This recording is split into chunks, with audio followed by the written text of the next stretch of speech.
Bonsoir à tout le monde de partout où vous nous regardez. Nous sommes de retour. La rentrée Star Africa, on a décidé de faire fort. On a pris avec nous ce soir un champion. C'est pour donner aussi un moral de champion. Voilà, cette émission Star Africa. De partout où vous nous regardez, vous avez une étoile qui brille chez vous et vous n'avez pas où le montrer. Ben, envoyez-le nous. Ici en RDC, on va le montrer à tous les autres étoiles qu'il y a quand même des Africains qui font de bonnes et belles choses. Ce soir, nous avons avec nous Mr. Big Joe, il est congolais, champion du monde.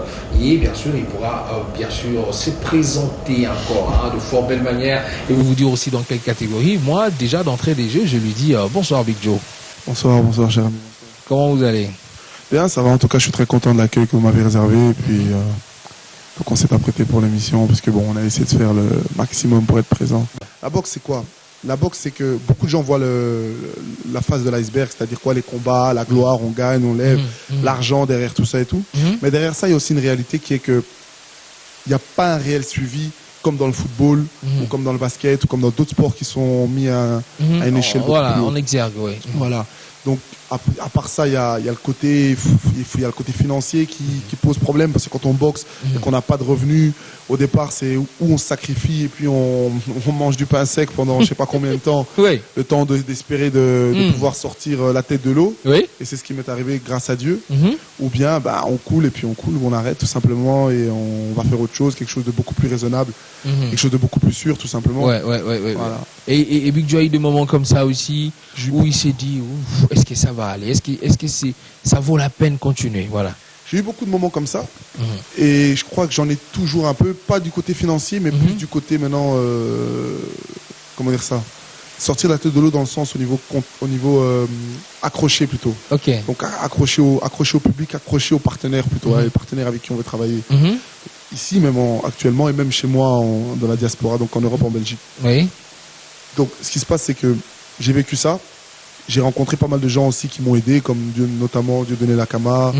J'ai eu aussi donc mon entraîneur qui a été pas mal présent pour moi, qui était aussi Léon Zama. J'ai eu des amis à moi qui étaient présents. J'ai eu pas mal de gens, donc vraiment un cercle qui m'a aussi aidé à pouvoir continuer mon rêve et mon choix de vie, parce qu'ils estimaient que j'avais du potentiel, même si moi je ne le remarquais pas. Et les à côté qui étaient négatifs, je les ai vécus. J'ai vécu aussi pas mal de moments difficiles, financièrement, comme sentimentalement, comme même familialement parlant. Parce qu'il faut savoir que comme là c'est un sport très difficile et qu'on est issu de familles en général modestes, les parents ne vous motivent pas spécialement à continuer dans la difficulté. Voilà. Eux, c'est bon, on va travailler. Et ils veulent un truc qui va un peu plus vite. Voilà. Donc, à travers ça, ça n'a pas été facile. Donc, à un moment donné, tu vois aussi la galère de tes parents autour de tout ça, tu vois tes frères, tes sœurs, tout le monde. Donc, tu réfléchis, est-ce que ça vaut la peine de continuer aussi ou plutôt penser à eux, parce que je suis pas l'aîné de la famille, mais j'ai été le plus responsable. Voilà, d'accord. Donc, il y a eu pas mal de choses et c'est vrai que c'est très difficile. Après, ça peut créer le doute. Maintenant, moi, grâce à des gens comme Dieudonné qui est avec moi aujourd'hui, Dido Lakama, qui est maintenant aujourd'hui mon manager. J'ai eu des gens comme eux qui m'ont poussé mentalement, qui étaient là derrière, qui m'ont apporté leur soutien. C'est très important. C'est très important pour un sportif d'avoir des gens derrière lui. Je crois. C'est même pour ça que dans les sports de haut niveau comme le football ou le basket ou même aux États-Unis le football américain, il y a même des cellules on appelle ça de sophrologie. Donc c'est vraiment des cellules de psychologues qui sont placés pour pouvoir apporter cet appui mental, parce que beaucoup de sportifs doutent, pas parce qu'ils n'ont pas les capacités physiques, mais parce que mentalement ils ne sont pas conscients qu'ils l'ont, parce qu'il y a les à côté, parce qu'ils se disent aussi bon, il faut aussi faut pas oublier que dans le sport aussi il faut aussi ce petit côté de chance. Il y a 95% de travail et il y a ce petit 5% de chance. Voilà, de bonne étoile. Et c'est ce petit 5% qui fait aussi parfois peur aux gens. Parce qu'on voit que ça traîne. Tu peux être un très bon sportif, tout le monde peut le remarquer, mais pendant 2, 3, 4 ans. Ça ne donne rien. Voilà, pendant plusieurs années, tu peux, un peu. Voilà. Tu peux stagner. Et tu peux te dire, mais j'ai un certain âge, est-ce que je vais continuer comme ça combien de temps? J'ai envie de fonder une famille, j'ai envie d'avoir des enfants, pas mal de choses. Donc tout ça, ça fait qu'on doute. Et moi, j'ai sacrifié pas mal de choses. Mais aujourd'hui, je crois que ça en valait la peine, parce que justement aujourd'hui, si moi je suis là, que j'y suis arrivé, je pense que les gens du peuple qui pratiquent ici, que ce soit ici, que ce soit même ailleurs, qui pratiquent ce sport, ou qui pratiquent même d'autres domaines, où il y a de la difficulté, qui peuvent arriver, je pense. Après, je dis pas que c'est faisable pour tout le monde, mais je pense qu'il y a des statistiques. Et je pense qu'à 98% pour tout le monde, c'est possible. Avec le travail, il y a toujours de la récompense. Il y a toujours de la récompense. Alors, si on entre un peu dans la rhétorique de nos boxeurs d'ici, ou beaucoup de sportifs aussi, lorsqu'ils regardent le boxeur étranger combattre et consorts, ils disent toujours ouais, mais parce qu'ils ont de moyens, nous on n'a pas vraiment de moyens, voilà pourquoi. Est-ce que selon toi, Big Joe, c'est une vraie raison?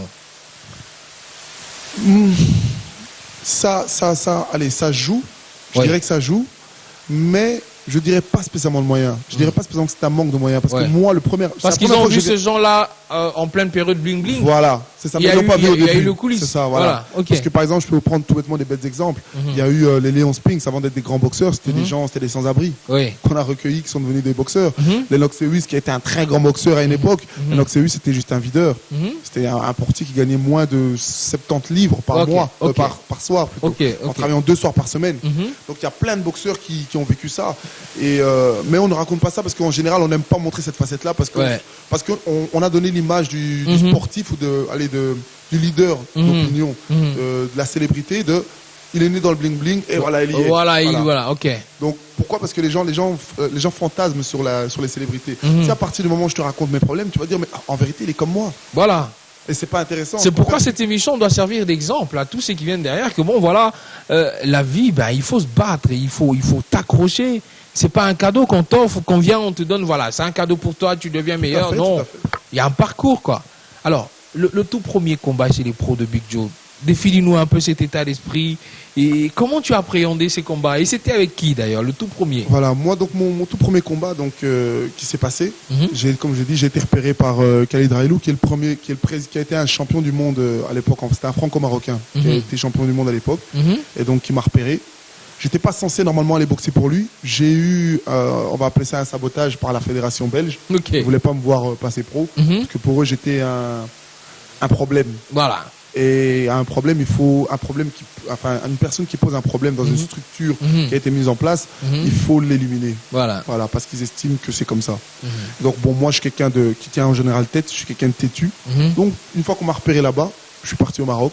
J'ai pris une licence, en sachant très bien que là-bas ils n'étaient pas là pour me voir briller, mais que j'étais là pour faire briller les locaux. Voilà. J'ai saisi ma chance en sachant très bien qu'il y avait plein d'entourloupes derrière qui avaient été faits pour que je perde mon combat. Mais c'était la seule chance. Pourquoi? Parce que je savais que derrière moi, j'avais un petit frère. J'ai des amis à mes petits frères qui me disent ouais, putain, Big Joe, j'aimerais bien être comme toi. J'aimerais bien savoir boxer comme toi. J'aimerais bien avoir le courage. Tu es monté pour eux. Voilà. Au départ, j'ai commencé juste pour mon petit cercle. Et je me suis dit non, je peux pas. Je suis arrivé dans les coulisses au Maroc. Je me souviens, c'était à la place, à l'ancienne Médina, à Meknes. Je suis arrivé là-bas devant 8000 personnes. 8000 personnes. Bon, après, au final, on se rend compte, ça dépend du public, mais on se rend compte au départ, on peut le prendre mal, mais après, on se rend compte que c'est le jeu. C'était un public assez non connaisseur du milieu de la boxe. Et puis très, très, très, comment dire ça? Très patriote. Très patriote. Voilà. Donc, il n'était vraiment pas pour moi. Donc, il soutenait plus le boxeur marocain. C'est ça. J'ai été accueilli avec beaucoup d'hostilité. Donc, beaucoup d'hostilité. On m'a insulté. Je me souviens, en avançant, on m'a insulté au niveau de ma couleur. Pas mal de choses. C'est pour me déstabiliser qu'ils le font. Mais c'est le jeu, c'est pas grave. Parce qu'à la fin, au final, ils vous félicitent. Tout le monde prend les photos. Les mêmes qui vous inspirent. Vos enfants. Parce que là, ils ont vu le corps capable. Voilà. Donc, voilà. Et je suis monté avec la crainte. À un moment donné, j'avais plus envie de monter. Parce qu'on réalise que, en fait, le boxeur marocain qui est là, lui, il a fait 100 combats amateurs. Il a fait les jeux africains. Il a fait les sélections nationales pour les Jeux Olympiques. Il y a un palmarès qui parle pour lui. Moi, j'avais que 4 combats amateurs. Donc, à un moment donné, on se rend compte que, on revient à la réalité. On se dit, mais en fait, on n'a pas le même expérience, on n'a pas du tout le même bagage. Je vais aller là-bas, je vais me faire tuer. Mais au final, quand on réfléchit, je réfléchis la vie d'où je venais avant à Bruxelles. Et cette possibilité que j'avais de pouvoir maintenant commencer à pouvoir vivre ma vie, et vivre avec une certaine aisance, vivre de certains moyens que je n'avais pas pu bénéficier en restant là où j'étais avant, au niveau auquel j'étais avant. J'ai pris ma chance, j'ai dit bon, c'est pas grave, on y va. On verra comment on sortira de là. Mais je crois en moi, je crois en mon potentiel. Il y a des gens qui croient en moi et je crois qu'ils ne croient pas en moi pour rien. Et donc j'ai été. D'accord. Alors, une question comme ça qui m'est venue à l'esprit, lorsque tu étais en train de parler, il a fait le Jeux africain et tout. Lorsqu'on va affronter quelqu'un, forcément, on doit se mettre tout son palmarès dans la tête, ou bien ça déséquilibre un peu le mental du boxeur que tu es. Qu'est-ce qu'il faudrait faire normalement? Moi, je crois que, comme un ami m'a dit une fois quand on parlait d'autre chose, Le mieux, c'est de ne pas savoir. Ok. Dans l'inconnu, tu n'as pas peur. Voilà. Demain, je veux dire, c'est comme un exemple, ton caméraman derrière, il est là. Moi, actuellement, je veux dire, tu me dis pas que c'est un champion du monde de full contact ou de karaté. Voilà. Demain, je veux dire, il m'insulte, je le frappe. Voilà. Mais si tu me dis que c'est un champion du monde de karaté, Déjà, oui. parce que je veux dire, il va me faire une clé, il va me faire quelque chose, il peut me faire mal, voilà. Donc c'est par rapport à ça, je crois que l'information peut parfois ralentir. Allez, une information d'une autre importance comme ça, Oui. ça peut parfois freiner, je trouve, une personne. Voilà. Or que, en réalité, ce ne sont que des statistiques, ce ne sont que des papiers. Voilà. Voilà. Peut-être qu'il a été champion parce qu'il t'a jamais croisé. Tout simplement. Voilà. Les jours où il te croise, ça change. Ok. Tu es arrivé à Kinshasa, au Congo précisément. Tu as eu le temps quand même de faire le tour. Est-ce que tu peux faire un état des lieux côté boxe? Moi, pour moi, donc côté boxe, ce que j'ai aimé ici, ce qui est différent de la mentalité qu'on véhicule en Europe, c'est qu'au Congo ici, il y a une forte atmosphère boxe ici. Je me prenais les matins pour aller faire 2-3 petites courses et je me rends compte qu'il y a beaucoup de gens qui courent. Quand je les observe, ils ont tous des shorts de boxe, ils ont des bandes, ils ont des gants. Ouais. Donc les gens sont dans la boxe. Les gens sont dans la boxe, les gens aiment la boxe. Il y a une culture, même les gens de la classe aisée comme de la classe pauvre, tout le monde parle de sport de combat. Autant que quand on parle du football. Un peu moins, mais autant. Autant, oui. Voilà. Et je crois qu'il y a quelque chose à faire à travers ça. Mais le seul petit hic bémol que j'ai pu croiser, c'est qu'il n'y a pas assez d'organisation derrière ça. Ok. Je trouve qu'il y a beaucoup de gens qui s'y mettent à ce sport par défaut. Parce que, comme je vous ai dit, comme chez nous, je crois que c'est pareil ici, c'est un sport qui est accessible à tout le monde. Oui. Ils s'y mettent par défaut, mais il n'y a pas assez de structures mises en place pour les permettre de pouvoir, même de vouloir continuer. Oui. Aujourd'hui, un boxeur ici, en Europe, aux États-Unis, un boxeur qui boxe, demain, on sait qu'il devient, entre parenthèses, une star. Ouais. Qui veut dire star, qui veut dire qu'il peut vivre de ça. Voilà, il a de moyens pour vivre et tout en sort. Voilà. Ici, un boxeur, il devient un maître. C'est ce que j'entends. Oh, maître. Moi, quand je me promène, on m'appelle maître. Moi, personnellement, je prends ça comme une insulte. Parce que moi, je suis pas un maître. Voilà. Voilà. Moi, je suis pas un maître. Je suis pas un maître qui me promène dans la rue avec une ceinture ou quoi que ce soit. Moi, je suis un boxeur. Voilà. C'est mon boulot. Je m'entraîne tous les jours. Et donc, si je gagne pas ma vie avec ça, ça m'intéresse pas alors. Ok. Je préfère le faire par plaisir. Mais j'irai pas. Je dirais. Ici, on est boxeur à un moment. Après, on devient videur. Voilà. Voilà. Et c'est dommage. Oui. C'est dommage parce que je trouve qu'il y a du potentiel. Parce que quand on regarde bien dans tous les sports, que ce soit sport de combat, comme football, comme pas mal de sports, tous les sportifs africains qui ont migré aux États-Unis, qui ont migré en Europe, il y en a beaucoup. On a les Duke Chombe, on a pas mal de sportifs qui sont tous à l'étranger. Là, je parle même du basket quand je parle de Duke Chomba. Donc Duke Chombe au basket. Donc il y en a pas mal. Il y a des footballeurs, toute l'équipe de Beveren qui ont été pris de Côte d'Ivoire. On a une équipe à Beveren Division 1 qui ont les 11 joueurs sur le terrain. Les 11 joueurs de toute l'équipe, donc sur 22, 11 joueurs sont de la Côte d'Ivoire et du Togo. Donc c'est pour vous dire qu'à l'heure actuelle, le potentiel physique, on l'a en Afrique. En Afrique, oui. Donc, je vois pas pourquoi moi, mon changement, il est où? C'est qu'il faudrait, en fait, pouvoir maintenant montrer grâce à nous, les jeunes, apprendre et pouvoir donner l'occasion aux jeunes de dire, oh, vous n'avez plus besoin de faire comme nous ou comme nos parents ont fait, partir à l'étranger dans vos domaines pour pouvoir réussir. On peut réussir à partir d'ici parce qu'on a le potentiel physique, on a les produits, on a les produits pour le faire. Donc, c'est-à-dire que les concitoyens, pour le faire, c'est eux que j'appelle le produit parce que les boxeurs, on est des produits. Les stars, les célébrités, nous sommes des produits, de marque. Voilà. On a les produits de marque pour le faire et on a aussi entre parenthèses, les moyens financiers. Aujourd'hui, c'est l'un des seuls pays où, en Europe, on parle de misère, mais quand j'arrive ici, on parle un milliardaire africain, le plus riche d'Afrique, le plus ceci, le plus cela. Voilà. Contraste. Voilà. Donc, entre l'image de là-bas et la réalité sur le terrain. Voilà. Il y a un contraste. Oui. Donc je crois que les moyens, on les a. Maintenant, c'est à nous de pouvoir aussi faire un peu le point sur la question. Se dire, est-ce qu'on veut réellement faire développer les choses ici ou on veut rester comme ça? Voilà. Et là maintenant, c'est comme tu viens de le dire, il faut mettre des structures en place. Et moi, j'estime que nous, encadrer. Voilà, moi, je suis boxeur professionnel, mais actuellement, avec mon manager, on est en train de monter une structure en place. Pas mal de structures dans plusieurs domaines. Mais actuellement, je parlerai juste du domaine de la boxe anglaise. On est en train de monter des structures. On veut faire des émissions, on veut faire donc des émissions de télé-réalité, on veut faire organiser des événements de boxe. Là, on est en train d'organiser un même qui normalement devrait tomber dans les 6 à 7 mois qui arrivent, on va dire entre février et mars, mais plutôt pour janvier-février, ça nous arrangerait encore mieux. Mais donc on est en train de mettre en place tout ça, on est en train de faire pas mal de choses, mais tout seul on peut pas le faire. Donc tout seul on va mettre une organisation sur place, ou 4 organisations par an, ou 5 organisations par an, mais ça pourra pas permettre à tous les boxeurs du Congo de pouvoir se produire. Aujourd'hui la capitale, comme j'entendais aujourd'hui, contient plus de 16 millions d'habitants, en sachant que peut-être des boxeurs, il y en a peut-être 1 million. C'est-à-dire si on ne combat pas pour chaque club, on est dans la rue. Voilà. Pour moi, c'est honorable parce que la personne qui tient qui organise au Shark Club, donc Zoé Kabila, le frère du président, pour moi, c'est honorable parce que il fait au moins quelque chose. Il apporte sa pierre à l'édifice, comme ce que je suis en train de faire aujourd'hui. Aujourd'hui, moi, ce que je fais, c'est apporter ma pierre à l'édifice. Je pourrais rester en Europe, continuer à boxer, prendre mon argent sans me poser de problème ou sans me poser est-ce que vraiment ça va se faire ou ça va pas se faire. Aujourd'hui, je suis ici avec vous. Or qu'en réalité, en septembre, ce mois-ci, j'ai 2 combats de prévus là-bas. Très bien payés. Si je pensais qu'à mes poches, je serais sur place. Mais j'ai poussé, j'ai même annulé pour être ici. Donc moi, j'ai un projet et j'irai jusqu'au bout pour mon projet. Et je vais apporter ma pierre à l'édifice comme le Shark Club apporte sa pierre à l'édifice. D'accord. Donc il faudrait qu'il y ait plusieurs Shark Club en fait. Plusieurs messieurs comme ça qui se lèvent comme vous pour dire aussi, on veut carrément mettre plusieurs structures, fédérations et consorts pour que les boxeurs aient l'opportunité de s'en sortir. Comment ça peut venir tout ça? Comment ça peut venir? C'est grâce à des gens comme moi, comme toi, qui me permettent de pouvoir passer dans des émissions pour pouvoir parler de tout ça, controverser sur le sujet tout simplement. Et demain, si nous on organise, si le gala s'organise, je crois que d'autres personnes qui ont les moyens financiers, qui peut-être, parce que des gens comme moi qui pensent à organiser, il y en a, mais parfois ils se sentent seuls.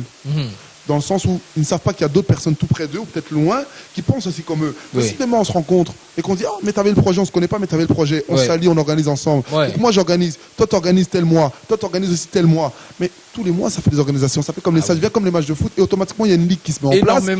Voilà. Et puis il y a l'éclairage sur tous ces gens-là. Et on donne l'opportunité, on donnera non seulement à ce moment-là l'opportunité aux boxeurs congolais de toutes les régions du Congo de pouvoir se produire et de pouvoir commencer maintenant à pouvoir penser à un réel avenir dans la boxe. Donc tout simplement. Maintenant on ne changera pas les choses en si peu de temps ou juste grâce à moi.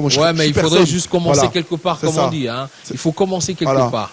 C'est comme un exemple que je donnerais. Je ne suis même pas le coureur qui démarre sur le starting block, je suis juste le starting block. Voilà. Maintenant, j'attends qu'il y ait des coureurs qui soient là et qui me disent moi je prends le relais, je prends le bâton, je viens me faire un tour, moi je fais le deuxième. Vous avez remarqué quand même qu'à Kinshasa, il y a quand même pas mal de filles qui boxent. Ouais, ça, j'ai pu remarquer quelques-unes. Au stade du 20 mai, j'ai vu pas mal de filles qui pratiquent Et ça vous fait quoi, ça? Ça me fait plaisir, tout simplement. Parce que je pensais au départ qu'ils étaient restés aussi dans une mentalité assez machiste, assez, la boxe, c'est un sport d'homme. Non, en fait, en réalité, on avance. Les choses avancent. Petit à petit, comme je dis, les choses s'installent et les choses changent, en fait, même dans les mœurs. Donc, il y a pas mal de choses qui changent et je suis content et on espère que ça continuera à se développer encore autant.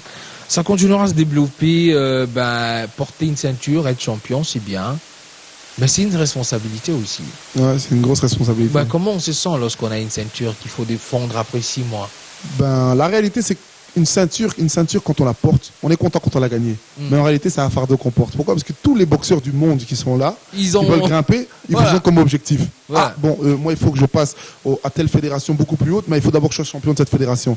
On vous appelle, donc vous êtes appelé demain en Russie, en Lituanie, aux États-Unis, partout. Et il faut garder cette ceinture. Parce que c'est triste à dire, mais dès que cette ceinture part, on ne vous voit plus. Ok. Faudrait qu'on vous donne une autre chance, quoi. Voilà. Allez, on va regarder un extrait, je crois, de ton dernier combat.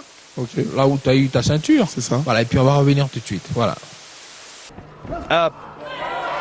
Blumler. He's got it down. Right hand and a sliding left hook there from Dzeko. Voilà, on vient de voir ce combat. C'était le tout dernier? C'était le tout dernier. Voilà. Là, c'était non, même pas. C'était l'avant-dernier. J'ai fait un dernier combat avant de venir ici. Ok. Mais là, tu étais déjà champion. Tu défendais plutôt la ceinture. C'est bien ça. Mais dis-moi, le jour où tu deviens champion, comment tu t'es senti? Tu dis que c'est une joie énorme, mais il faut nous la décrire, cette joie-là. C'est tout simplement la récompense de tout, de 13 ans de dur labeur de travail, tout simplement. 13 ans de non-reconnaissance, parce que beaucoup de gens, le problème qui est là, c'est ça, c'est quand on fait un métier comme celui-là, c'est un peu comme le métier, tout ce qui concerne la sécurité, ou même la police, ou l'armée. Ce sont des métiers que tu fais que tu ne reçois jamais de félicitations, de remerciements, il n'y a rien. Mais par contre, quand tu foires, tout le monde est là pour te dire t'as foiré, tu crées un ciao. T'es nul, c'est ça. Et en fait, pour moi, c'était une manière pour moi de m'imposer pour moi en Europe, parce qu'il faut savoir qu'en Belgique, c'est pour ça que j'insiste en disant que on n'a pas besoin de réussir à l'étranger. Beaucoup de gens ici au Congo, et ça c'est ma lutte que moi j'apporte, c'est que beaucoup de gens ont encore cette mentalité de moi mes parents ont pensé comme ça. Aucune honte à dire, ils ont pensé comme ça. En allant la génération de mes parents, en allant en Europe, on va réussir, en allant là aux États-Unis, on va réussir, on sera mieux que chez nous. Voilà, on fera des études là-bas, on va réussir. Non, la réalité c'est que c'est faux. Ok. Certaines personnes ont réussi, mais tout le monde ne réussit pas. Parce que comme je dis, c'est toi et ta motivation. Voilà. Parce que tu arrives en Europe, que voilà, on va te mettre un boulot, non. Aujourd'hui, il faut savoir que là-bas, la population immigrante, noire, donc que ce soit Afrique subsaharienne, Afrique Maghreb, tout, on galère tous là-bas. Voilà. Donc là, je parle des jeunes, de la jeunesse, on galère tous à cause de la crise. Il n'y a pas de taf, il n'y a pas de truc. Donc, si c'est pas par le sport, si c'est pas par des pistons, de boulot, parce que c'est compliqué. Voilà, c'est très compliqué. À partir d'ici, on peut réussir. Le travail, tout simplement. Travailler, donner un maximum, et je crois que ça paye. Donc, pour moi, réellement, ce que je tiens à dire, c'est que là-bas, on a subi la discrimination à mort. Voilà. Donc, dès mon premier combat, on me l'a fait comprendre. En revenant encore en Belgique par après, on m'a dit, ok, t'es passé pro, on voulait pas. Mais c'est pas grave, vu que t'es passé par la porte de derrière, on peut rien dire. Voilà. Pour nous, tu ne seras jamais un champion. Donc, on fera toujours en sorte de te mettre des bâtons dans les roues. Au final, j'ai réussi. Bien sûr, j'ai eu un moment de craquage où j'ai craqué.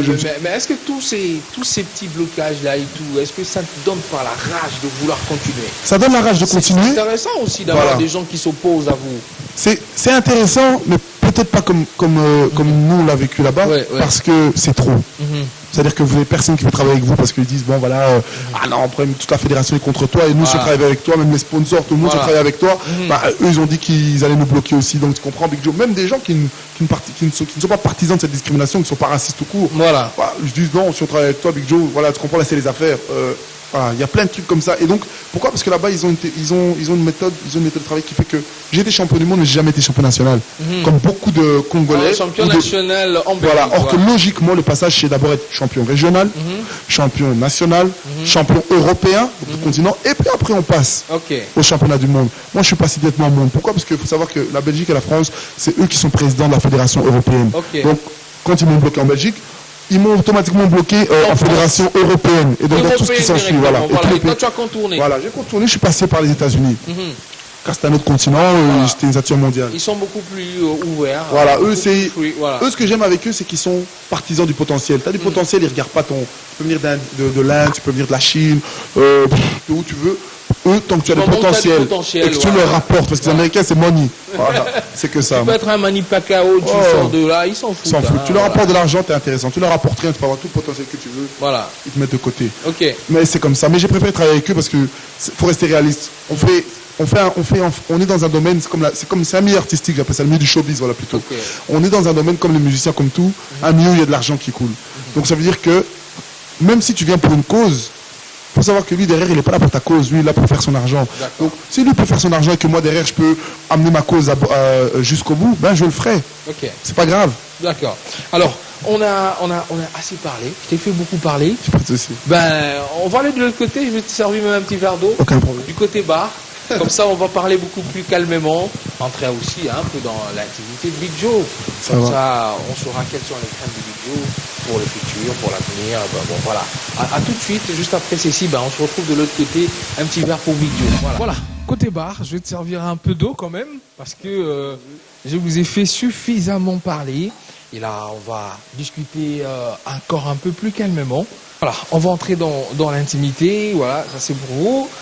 Et on saura un peu ce qui se passe aussi dans la tête du champion que vous êtes, Big Joe. Alors, vous avez pris un peu d'eau, vous êtes un peu rafraîchi et tout ça. Qu'est-ce qui vous fait peur dans la vie, Big Joe? Moi, je crois que ce qui me fait peur dans la vie, c'est de ne pas pouvoir arriver là où j'ai envie d'arriver. C'est-à-dire, les gens vont penser, si j'exprime pas, c'est que les gens vont penser qu'en fait, c'est juste arriver à un championnat du monde. Non. Là où je veux arriver, c'est quoi? C'est pouvoir ne même plus être Big Joe, donc le boxeur, mais pouvoir être une nouvelle vague, une nouvelle tendance. C'est-à-dire pouvoir apporter mon idée aux gens et pouvoir les motiver à faire la même chose dans leur domaine. Donc, créer. Moi, aujourd'hui, je suis pas milliardaire, je suis pas millionnaire, mais j'essaie de créer. Avec le peu de moyens que j'ai, j'essaie de créer. Voilà. Alors, qu'est-ce que vous détestez un peu chez les gens, même dans votre entourage, c'est que vous n'aimeriez pas voir chez quelqu'un? Ce que je déteste chez les gens, c'est les mauvaises langues. Les fausses promesses, les gens qui promettent pour rien. Ici, je crois qu'on est aussi dans un système, notre communauté aussi est dans un système où on aime bien promettre beaucoup de choses, mais on fait peut-être 1% de ce qu'on dit. Voilà. Et c'est pas bon. C'est pas bon parce que moi, réellement, personnellement, je m'en fous. Parce que moi, ma situation, comme je dis, ça va. Et un autre jeune qui lui vient de la rue, comme vous appelez ici, par exemple, tout ce qui est jeune, parce qu'il y a beaucoup de boxeurs aussi qui sont au déchet, et des trucs comme ça. Bah, tous ces jeunes-là, qui eux espèrent boxer, qui tombent sur des gens qui leur disent, n'inquiétez pas, demain je ferai de toi une star. Le petit, il y croit, lui. Voilà. Et c'est jouer avec comme j'appelle ça, le... Après, il est déçu, il se rend compte voilà. que c'est pas vrai. Voilà. C'est dommage, parce que tu peux stopper un jeune dans sa lancée qui justement avait du potentiel, tu peux le casser dans ses rêves. Et je trouve que casser quelqu'un dans ses rêves, c'est pas bon. Il faut pouvoir permettre à la population de rêver et de pouvoir vouloir réaliser ses rêves, de pas juste les rêver. D'accord. Quelle est la place que l'amour occupe dans le cœur de Big Joe?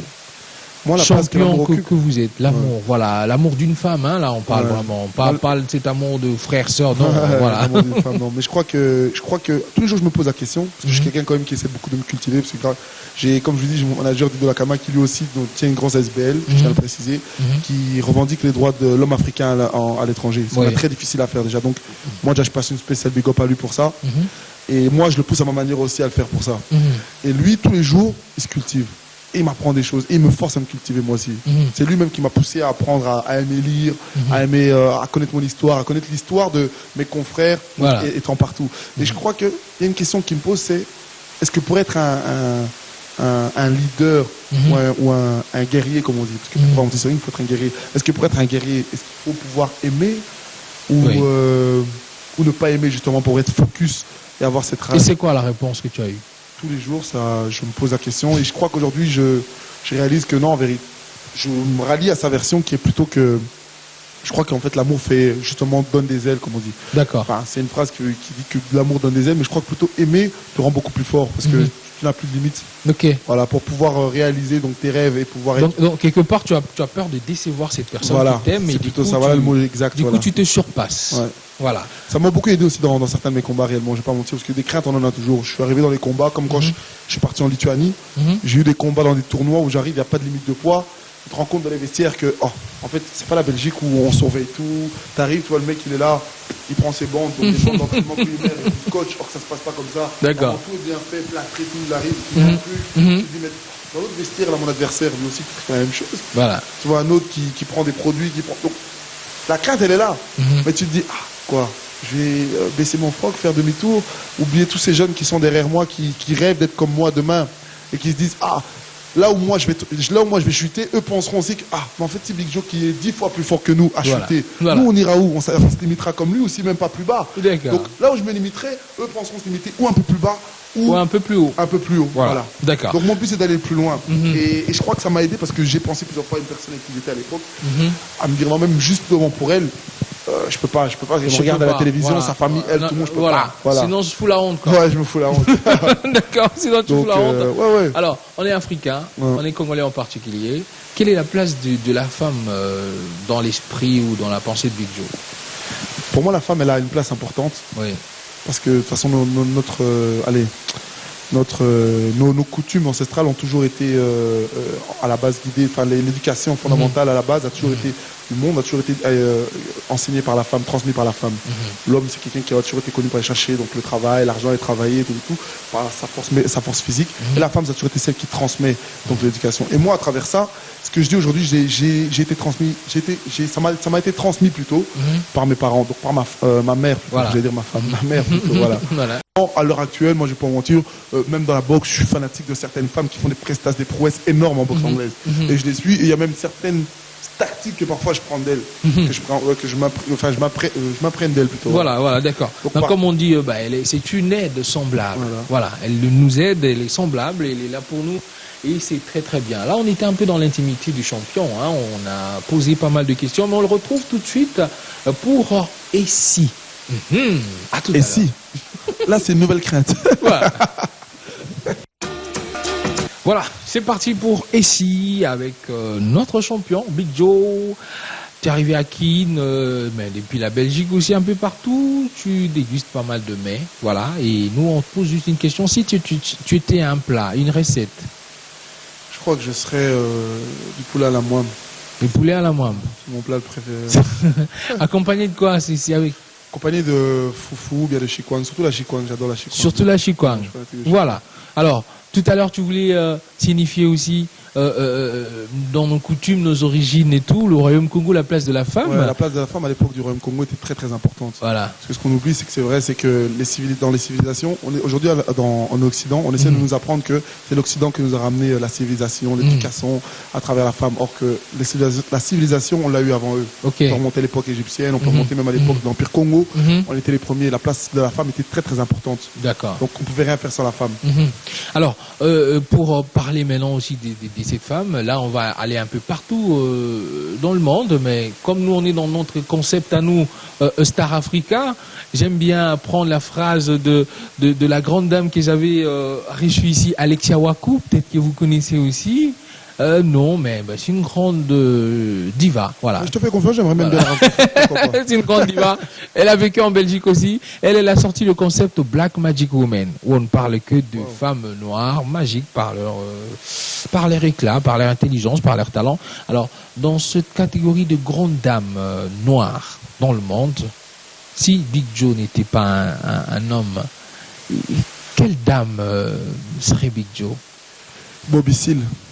Bobby Seale. Ouais, ça a été une grande partenaire, donc je crois que vous connaissez un peu des Black Panthers. Oui, oui. Donc pour moi, c'était un bel exemple. Elle a pris pas mal d'années de prison pour sa cause, pour des causes qu'elle croyait justes.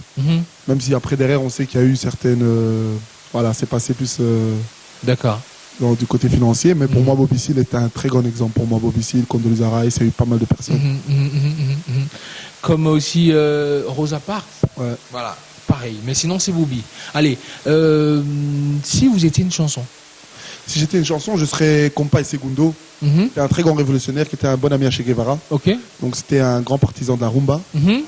Et il faut l'écouter, c'est magnifique. Vous écoutez souvent ça avant de monter En fait, je m'entraîne beaucoup à la base sur de la salsa, musique, tout Ok. musique. Il faut savoir que j'ai aussi en fait des origines cubaines à la base. D'accord. Voilà. Mais beaucoup de gens s'entraînent avec du rap et tout. Vous, c'est la rumba. Moi, c'est la rumba. Ça donne un meilleur jeu de jambes. Il faut savoir que les meilleures écoles au niveau jeu de jambes proviennent justement d'Amérique latine. Ah, d'accord. Ouais. Et si vous étiez un chanteur? Si j'étais un chanteur, je serais Michael Jackson. Michael Jackson, The King. Yes. Oh là là. Pas toujours le meilleur. Si vous étiez, mais si vous étiez une danse typiquement de chez toi, du Congo, une danse. Je crois que je serais Yamado. Ah, Yamado.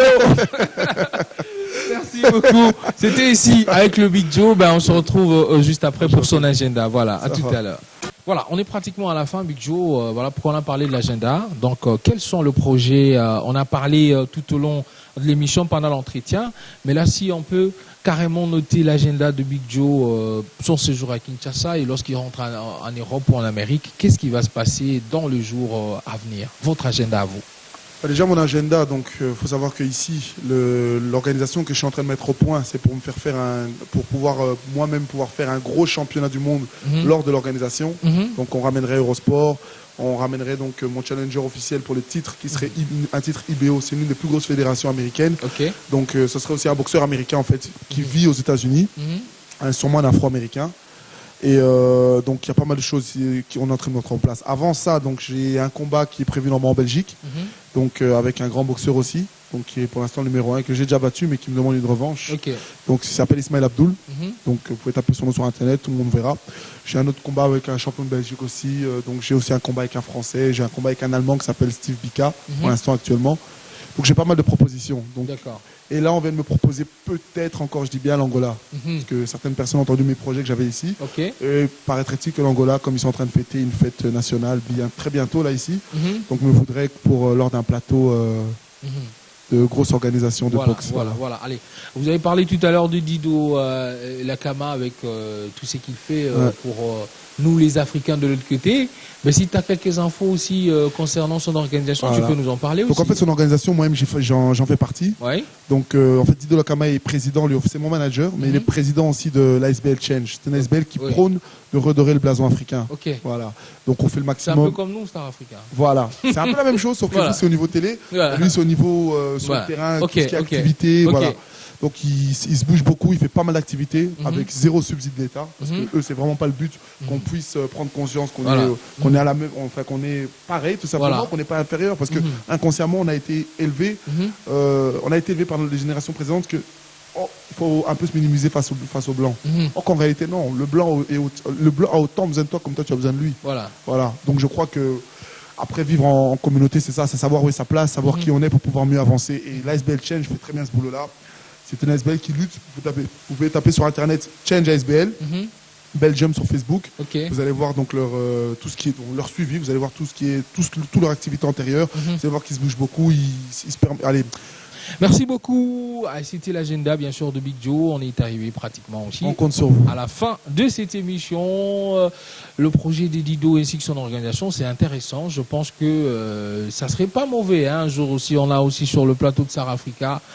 Ça va être lui sur le terrain, nous sur le plateau. On met les deux ensemble. Je crois que ce sera bien. Voilà, je crois que ce sera un plus justement pour. Voilà, pour on met les deux ensemble et ça sera une bonne chose. C'était Star Africa, étoile d'Afrique, ce soir avec notre champ, le général Big Joe. Le général Big Joe qui est passé, bien sûr, nous parler. Lui, c'est le designer, concepteur de ce plateau. Il s'appelle Tito Quiché. Voilà, il est aussi à la caméra. Formidable. Voilà, mais il nous fait dire que c'est pas fini. Voilà, il dit que c'est pas fini. Il a encore à faire. J'aime déjà très bien le décor. Voilà, franchement. il a encore à faire. Merci beaucoup à tous ceux qui nous ont regardés.